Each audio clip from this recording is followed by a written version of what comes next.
রাজারা বলে আমি সেই রাজা, সরে যাও এখান থেকে, দূর হও এখান থেকে। আজ তোমার কথা শুনবার পরে বিনা দোষে অকালে মৃত্যু বরণ করতে হবে আমার এই নারদ ডেকে বলে, রাজা আরে যে মৃত্যুদণ্ড দেবার প্রস্তুতি ঘটাতে পারে সে মরণ থেকে বাঁচাতেও পারে। রাজা বলছে, নারদ বাঁচার একটা পথ দিচ্ছে, বলে এটা একটা করেছি কারণ আছে। পরে বুঝতে পারে রামের প্রধান ভক্ত হনুমান নাম যার,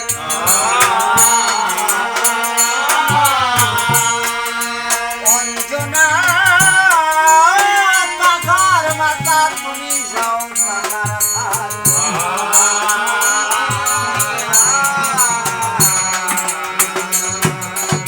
শোনো, বন থেকে ফিরে এসে রাম যখন সভা করে বসে, হনুমান ভোর বেলায় আসে, সন্ধ্যা পর্যন্ত রামের পাশেই বসা থাকে। পরে রামকে প্রণাম করে মায়ের কাছে যায়, মায়ের কাছে যাও, তুমি এই সুযোগে যাও। এখন হনুমান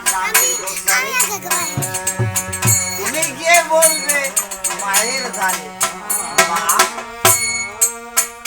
মা মাগো, দুটো পা জড়িয়ে ধরে বলবে, মা মাগো আমি রাজা সুকান্ত, তুমি আমার জীবনে ভিক্ষা দাও। তখন হনুমানের মা ভাববে ব্যাপারটা কি, রাজা ব্যাপারটা কি। রাজা সুকান্ত জয়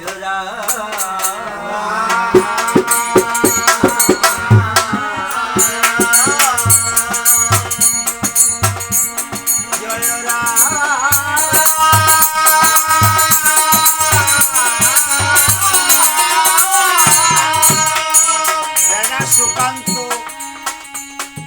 গাছতলায় বসে আছে। সন্ধ্যার পরে হনুমান আসছে, যখন মাকে প্রণাম করেছে, মাকে প্রণাম করেছে, প্রণাম করছে। অঞ্জনা বলছে, বাবা বাবা আমাকে প্রণাম করিস কেন? কেন সে কথা বলছো কেন মা? আমি যা বলবো তুই শুনবি বাবা?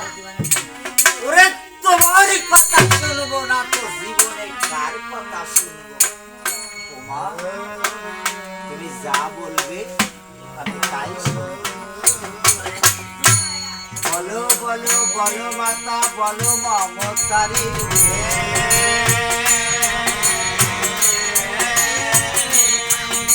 কার্য করিতে হবে বলো সন্তানের।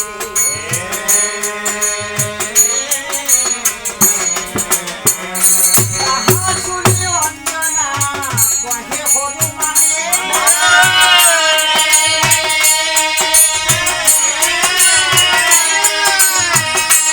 আজি আদেশ করিব পুত্র আজ হতে কাটিয়ে শাসনে।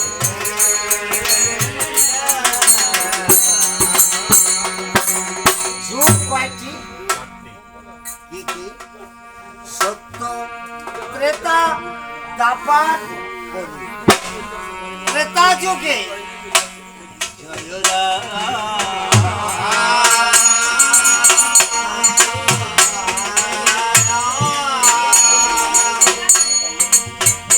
জয় রাম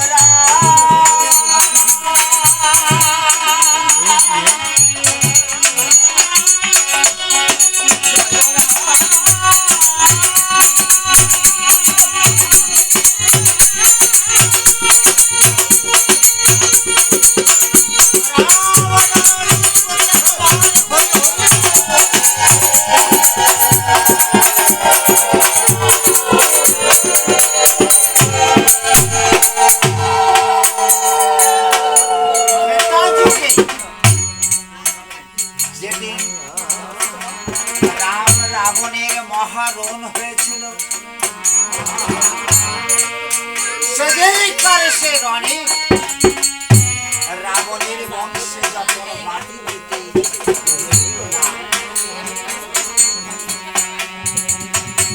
তখন বিভীষণের পুত্র নাম তার তরণীর সেন পঞ্চম বর্ষিয়াত বালক রাবণের নিকটে গিয়ে বলছে, জ্যাঠামশাই জ্যাঠামশাই, আপনি আমাকে যুদ্ধের সাথে সজ্জিত করে দিন, আমি যাব রামচন্দ্রের যুদ্ধ করতে। রাবণ বলছে, নানা তবে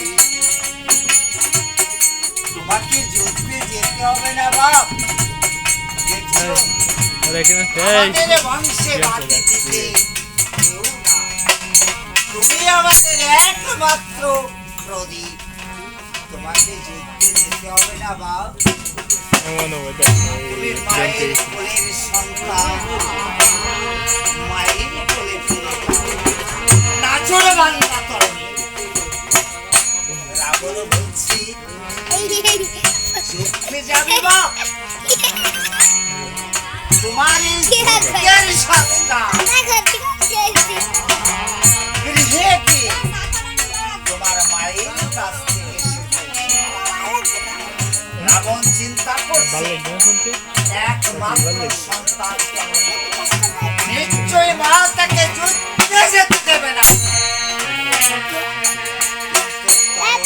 মা ছিল পরম রাম ভক্ত জননী, তরণীর বদলে এই কথা শ্রবণ করি আমার বলছে,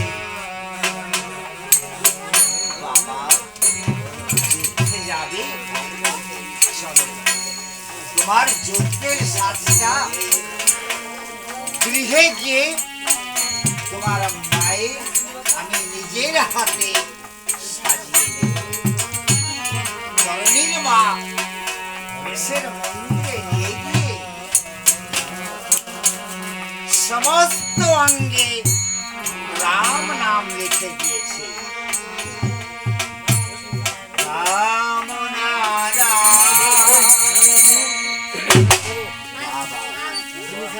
রাম রাম